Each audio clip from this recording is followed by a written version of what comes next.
and I'm not here to be an anti-puffster. I'm not part of anybody's tribe. I'm Mhm. simply wanted to I had this story on my heart. It's been on my shoulders as it was Lance.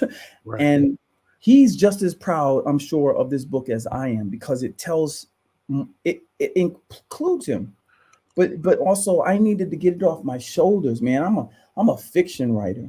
Mhm. I knew early on I had to take my real life experiences and turn them into something that I can make money, make movies, and be happy for the rest, and beyond, actually beyond my mortality.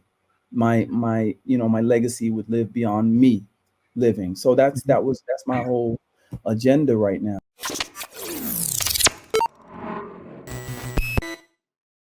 Tell me what happened when you said he tried to kill you. I'm going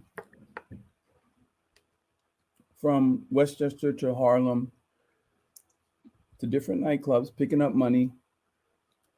I got my security guard with me, Lance, Mhm. and I have an intern with me, Rico.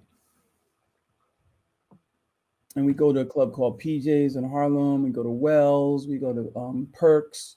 Go to Sylvia's. These are places that advertised in my magazine, the Superstar magazine. Mhm. They paid me weekly. We didn't have Cash App, Apple Pay, none of that, right? Right. So sometimes they paid me monthly. Sometimes they paid me weekly. I didn't care. I needed revenues coming in consistently. That was just what Mhm. I did. And clubs also advertised in the event in the magazine.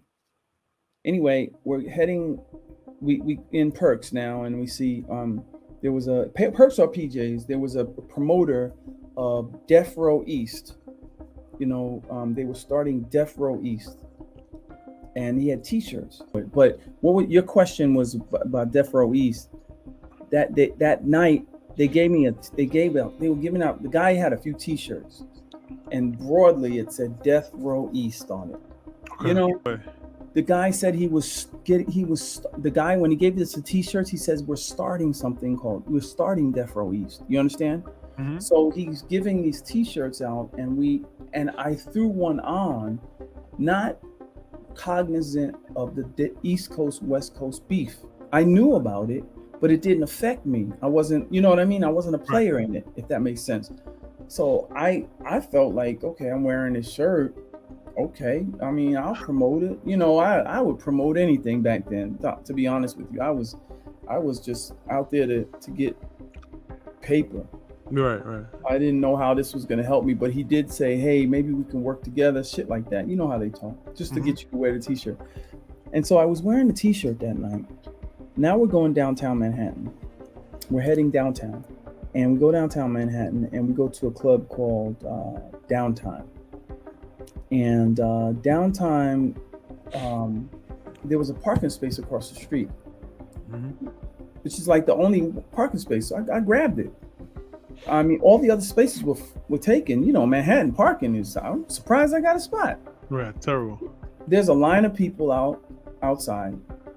They let us through, no line, waiting online. I had a couple of magazines in my hand. My latest magazine probably came out, so I'm promoting. I'm doing what we do. We always go in clubs. We always give pounds. Red Alert was playing that night. Wherever Red Alert was playing, it was Mhm. always packed. And we go around, and then he gives me shout outs on the loudspeaker, and just in the club system. We're in there for about an hour. So we come out of the club, and now there's a sea of people outside. AG, there's a sea of people. Mhm. You know what I mean? And Right. I'm talking about cars. Nobody was getting in the club. It was sold out. And if we can't get in the club, we'll make a party outside, right? Right. So that was the atmosphere. Loud music, people outside, doing what they do. Anyway, we were focused. We marched right over to the Isuzu Trooper. That's what I was driving, a maroon Isuzu Trooper. Right. And we jump in the Isuzu Trooper. Mhm. And Lance is not driving. I'm driving. Lance gets in the passenger seat. It's a stick shift, by the way. Rico gets in the back. Rico is an intern. Right.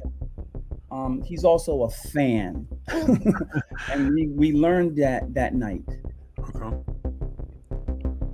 We about to pull out, bruh. Puff pulls up in a convertible sports car. He's not driving. He's in the passenger seat, so he's next to me. Right. Do you see that? Right. He pulls up to Rico first. Rico's in the back seat, and he's like, "What's up?" And and Rico said, "What's up?"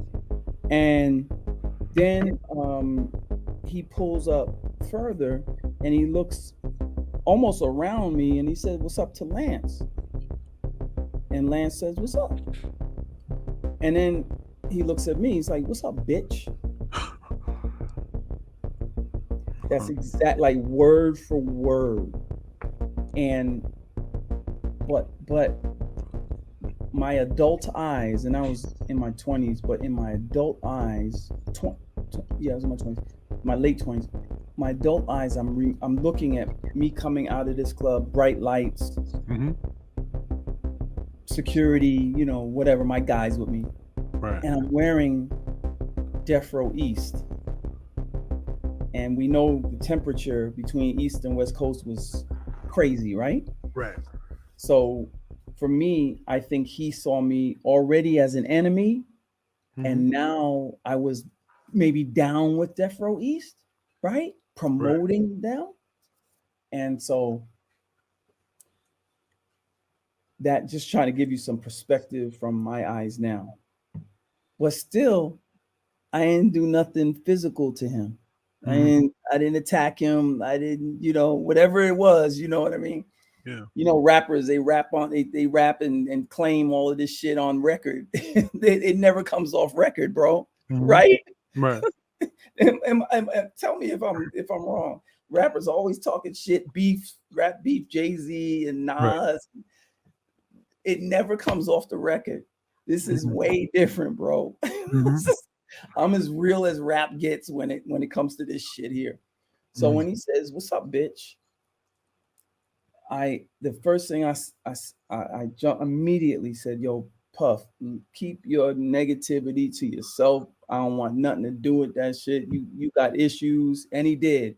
Whatever the issues were, we knew he had issues. Lance pretty much got most of it straight. I will say that he pulled his car back, let me out of the parking space, because he was like there's no way I could got out. Right. I was boxed in. So, but I didn't feel threatened. He backed out. They let me out. We drove up to the light. I thought it was over, to be honest with you. Lance is the one that kept an eye out, who said, "Yo, I think they following us. All right, let's make this left turn. Maybe not." We make the left turn. We're in Herald Square, literally where they have the Macy's Day Parade. Right. It's well lit. I mean, the street is a stage. And his car pulled over and almost cut us off. And so I'm on an island, like I'm about 6 inches off the ground on an island with the Isuzu Trooper. And I jumped out. Lance jumped out. I thought it was going to be a one-on-one. Right. I wasn't afraid of him. I was ready to go. But Lance recognized these other cars. It was like 4 or 5 cars with him, and they were mob deep. And he yells, "Gun, gun!" And I hear the pop. I thought it was a firecracker. He was the one that was talking to,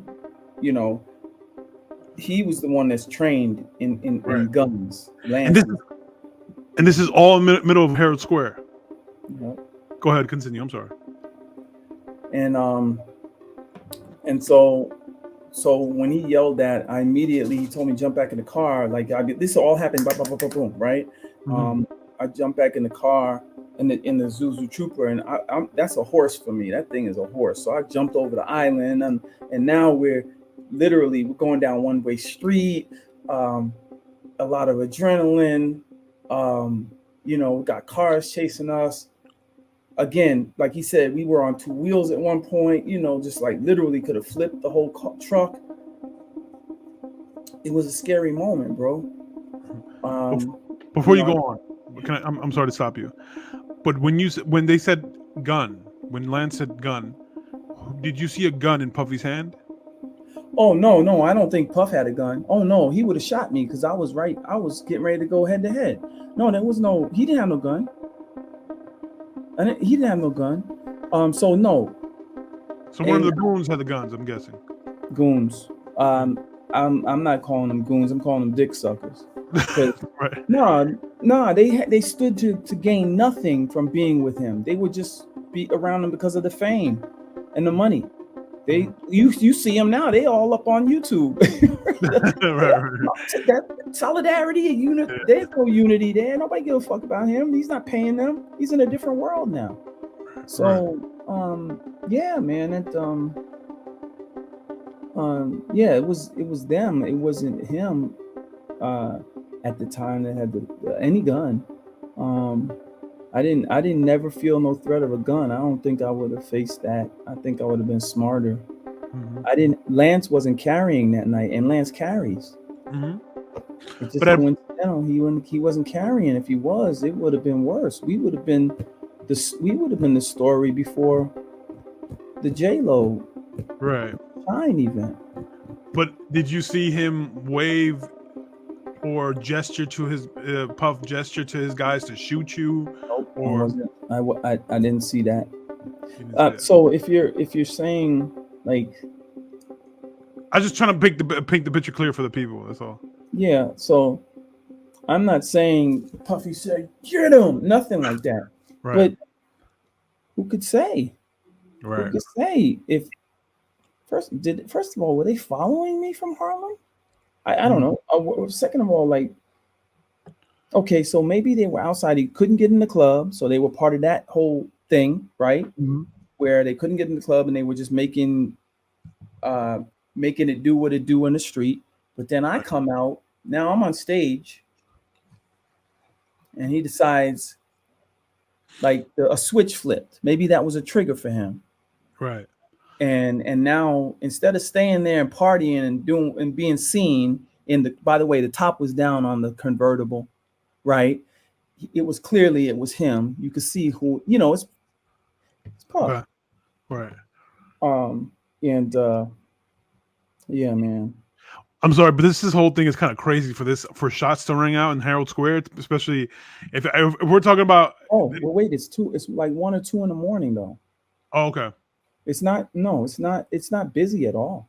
It's like 1 or 2 in the morning. There were cars, but it was not people. Because I used to sell books on 34th Street, bro. And so I mean, I know when traffic is hitting, because I would be out there when there's foot traffic. But I know when it dies down too. You know what I mean? It pretty much dies down after midnight.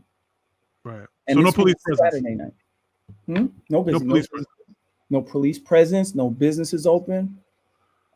This was pre 9/11, so it definitely wasn't that. Yeah, you could probably get away with shit pre 9/11, which pretty much happened that night.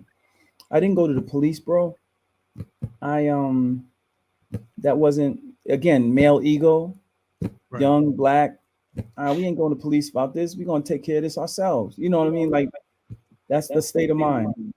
So continue from there. You guys get out of the just where you left off. Well, yeah, we raced off. We went through a red light and we lost him. I was driving. I'm a very aggressive driver, and we lost him. So that, man,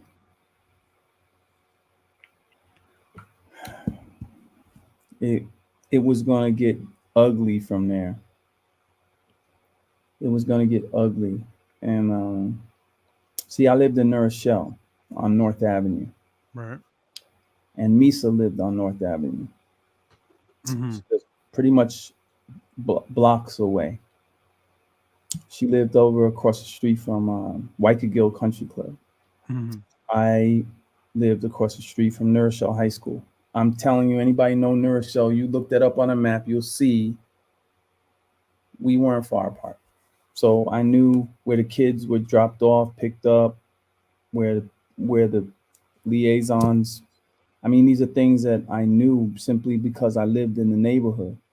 So what I did was I wrote about it, and I wrote it fictionally, and I wrote fictionally what I would have done, and I wrote factually in this memoir what actually happened. Yo, this would be interesting. Hmm. I never did this before. This would be very, very interesting because you're hearing from me, right? Mm-hmm. And I'm a promoter. Um, it's possible I might just say any old thing, just to sell a book, right? Mm-hmm. I would like you to hear what happened next from somebody that was with me. Okay. Are you open to that? I've Yeah. never done this before. He's so hot. His name is Lance. He was my security that night. You telling me?